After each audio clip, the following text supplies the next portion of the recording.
HDFC bank के बारे में।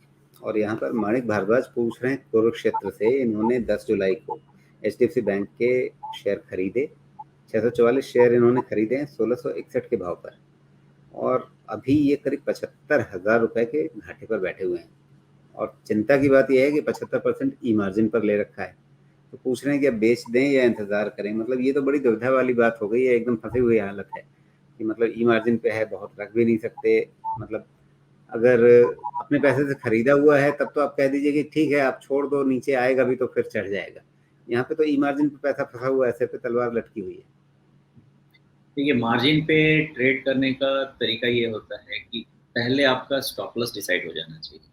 उसके पहले भी ये मार्जिन ट्रेड की बात कर रहे हैं। देखिए, मार्जिन पे ना short to medium term investment भी किए जाते हैं। फॉर एग्जांपल, मान लीजिए कि अगर किसी कंपनी का मुझे लगता है कि वैल्यूएशन अपने से आधे पे आ गया है और उसमें कहीं मोमेंटम आ रहा है, उसमें स्टोरी बन रही है, तो उस वैल्यूएशन के अगेंस्ट में भी एक मीडियम टर्म 6 महीने के आसपास का, 9 महीने के आसपास का पोजीशन लिया जा सकता है। लेकिन वो डिफाइन करना होगा हमको कि वहाँ से मुझे रिस्क पॉइंट कितना लेना है। क्योंकि अब आप समझें कि हर साल आप 1 साल होल्ड करते हैं तो 10% का आपका फंडिंग कॉस्ट भी जाएगा। हो सकता है कि मैं 10% तो तब कह रहा हूँ कि एनबीएफसी की फंडिंग, अगर ब्रोकर फंडिंग है तो 14-15% पे भी फंडिंग जा सकता है, और वो बहुत बड़ा मार्जिन होता है। बिकॉज हम तो एचडीएफसी बैंक जैसे स्टॉक से साल का 15% का रिटर्न ही उम्मीद करते हैं।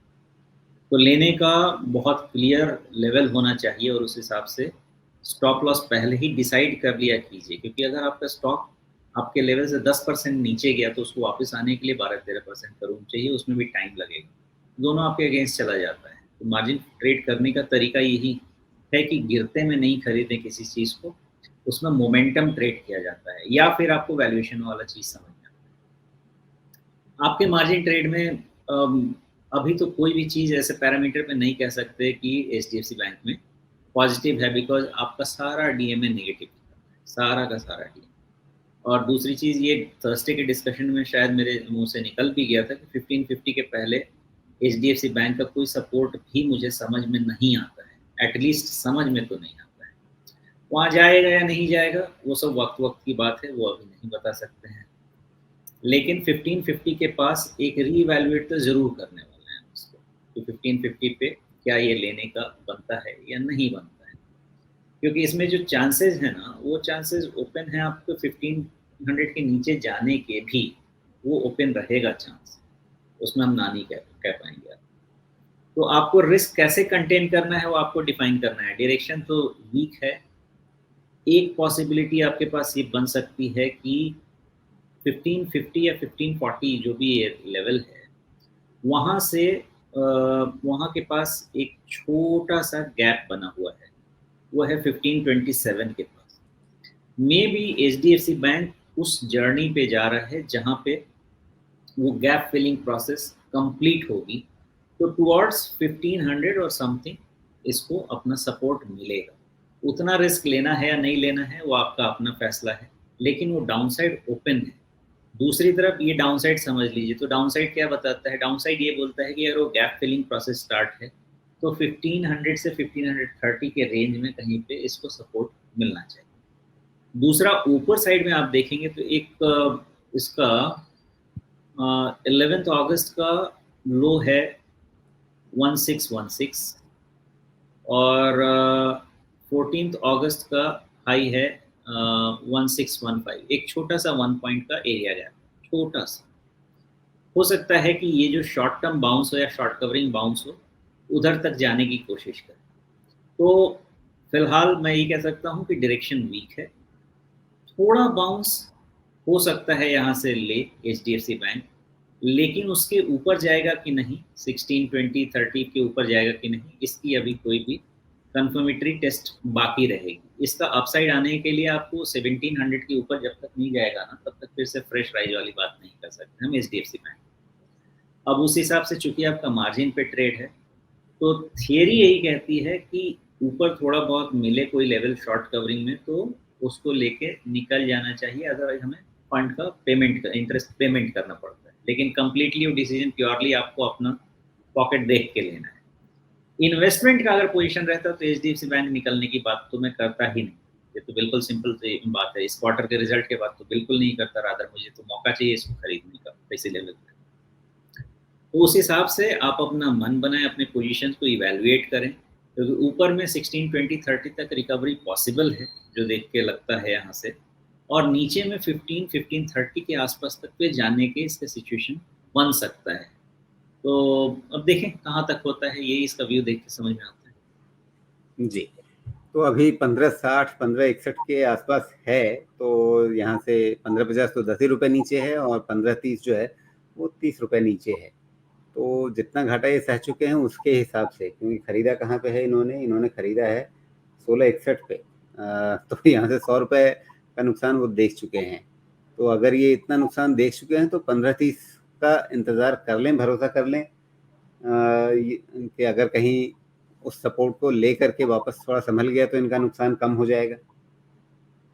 देखिए, मैं इसलिए कह रहा हूँ कि इनका पोजीशन को इन्होंने ना बहुत ही आप कह सकते हैं कि बहुत ही कन्वोल्यूट कर दिया। इनका पोजीशन ऐसा है कि यहाँ पे कोई भी डिसीजन लेना एक तो मुझे सही ही नहीं लग रहा है। जो देख के समझ में आ रहा है वही आ रहा है कि अभी लेकिन लेना तो मजबूरी है ना, मार्जिन पे पैसा पड़ा है तो आप इनडिसाइडेड भी नहीं रह सकते। हाँ, तो इसलिए मैं इनको ये समझाना चाह रहा हूँ कि देखिए 1570 के नीचे का क्लोज ही होना ठीक चीज़ नहीं है, लेकिन 1550 पे सपोर्ट मिला तो ठीक है। इसमें होना ही चाहिए कि एक बाउंस मिले तो मार्जिन का पोजीशन हटा लेना चाहिए जब तक ट्रेंड सेट नहीं हो। और रही बात नीचे आने की बात, तो नीचे में 1500 के पास ही सपोर्ट है, 1500 1525 के रेंज में सपोर्ट है, वहाँ पर तक भी अब झेल सकते हैं, और वहाँ से बाउंस आए कभी ऊपर में तो भी निकल सकते हैं। कहाँ पे डिसीजन ले वो, क्योंकि 1500 के नीचे फिर 50 रुपये नीचे। अब फिर सवाल ये है ना कि ये ऊपर नीचे होने के इंतजार के लिए कितना समय इनके पास है, अगर मार्जिन पर ले रखा है इन्होंने पैसा तो वो उनको डिसाइड करना है, बिकॉज ट्रेंड डाउन है स्टॉक का। डाउन ट्रेंड में लॉन्ग पोजीशन मार्जिन पे लेने का कोई सीन बनता ही नहीं है। अब काटना कहाँ चाहिए, सवाल ये बनता है। तो सवाल का जवाब ये है कि ऊपर में 16-16-30 कहीं मिले तो लाइट रहना चाहिए, फैसला आपका। और नीचे में 1540 के आसपास सपोर्ट मिल तो जाना चाहिए, लेकिन वो एक्सटेंड होता है मे बी नीचे 1510 तक, वहाँ तक भी जाके वापस आ सकता है, लेकिन 16-16-30 पे एक बार रुक जाना चाहिए। जी, तो दो चीज़ें समझ में आ रही हैं। एक तो ये कि 15, 25, 30 के आसपास का लेवल जो है, आप इवैल्यूएट कर लीजिए कि उतना समय और उतना घाटा, मतलब आपके हाथ में समय कितना है कि अगर वहाँ तक 15-30 तक जाता भी है तो कहीं ऐसा ना हो कि वो मार्जिन के चक्कर में जो फोर्स सेलिंग होती है ब्रोकर की तरफ से वो हो जाए। अगर आपको मार्जिन फंडिंग करनी पड़े तो आप क्या कर सकते हैं या नहीं कर सकते हैं, वो देख लीजिए, क्योंकि ये सब होने में ऐसा नहीं है कि आजकल में हो जाएगा। ये होने में हो सकता है कि हफ्ते 2 हफ्ते का समय लग जाए, कि आप अगर सोच रहे हैं कि हाँ थोड़ा सा संभल जाए वापस, फिर घाटा कम हो जाए। तो वैसा होने में मतलब अभी तो ये नीचे जा रहा है, नीचे कहीं पर सपोर्ट लेगा, फिर सपोर्ट लेकर के वापस चलेगा। तो ये होने में अगर हफ्ता 2 हफ्ता लग गया, उतना दिन आपका ब्रोकर क्या बैठा रहेगा मार्जिन के इंतज़ार में। वो आपकी क्या उनके साथ मतलब टर्म्स एंड कंडीशंस हैं, वो आप देख लीजिए। दूसरी चीज़ ये देख लीजिए कि आप 15-30 तक या 15-25 तक अगर ये नीचे आता है तो आपका घाटा वहाँ तक और बढ़ जाएगा, जो अभी 75,000 है। तो उतना घाटा सहने की आपकी क्षमता है या नहीं है। अगर ये 2 चीज़ें होती हैं कि आपके पास थोड़ा हाथ में समय भी है, आप 15, 25, 30 तक देख सकते हैं, तो शायद इंतज़ार कर लें कि वहाँ से पलट करके ये वापस फिर कुछ ऊपर आता है या नहीं आता है। फिर अगर 1600 1630 वगैरह के भाव मिल गए तो कम से कम आपका घाटा जो है अभी जो इतना सिर पे चढ़ा हुआ है 75,000 का, वो काफ़ी कम हो जाएगा। अब ये सारी चीज़ें हैं, स्थितियाँ आप अपनी इवैल्यूएट कीजिए, अपने हिसाब से देखिए, और उसके हिसाब से आपको खुद ही तय करना पड़ेगा। मतलब हम आपकी ओर से एक निर्णय तो नहीं सुना सकते हैं कि आप ये कर लीजिए।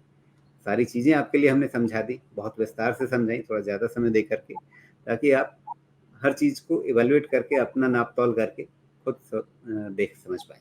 और सबसे पहली चीज़, अब सोमेश जी ने तो कहा कि शुरुआत में ही कि हाँ ठीक है, मार्जिन पे इन्वेस्टमेंट भी किया जाता है मीडियम टर्म का, अगर वैल्यूएशन वैसा लग रहा है वगैरह-वगैरह, ठीक है। लेकिन वो सब चीज़ें समझने के लिए ना बहुत एक एक्सपर्टीज़ की ज़रूरत पड़ती है। मार्जिन पर आप ट्रेड करें, वो बहुत जो कुशल खिलाड़ी होते हैं ट्रेडिंग के, उनके लिए है। जो मार्जिन पर हम इन्वेस्टमेंट करें वो उनके लिए है जो फंडामेंटल्स को बहुत अच्छे से समझते हैं, जिनका अपना कन्विक्शन बहुत होता है।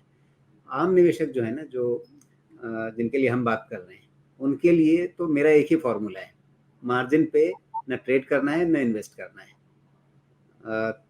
जिनको करना है वो वैसे लोगों को करना है जो इस खेल को बहुत अच्छे से जानते हैं। आप नहीं जानते तो फिर दूर रहिए इससे, मार्जिन वाला चक्कर नहीं लीजिए।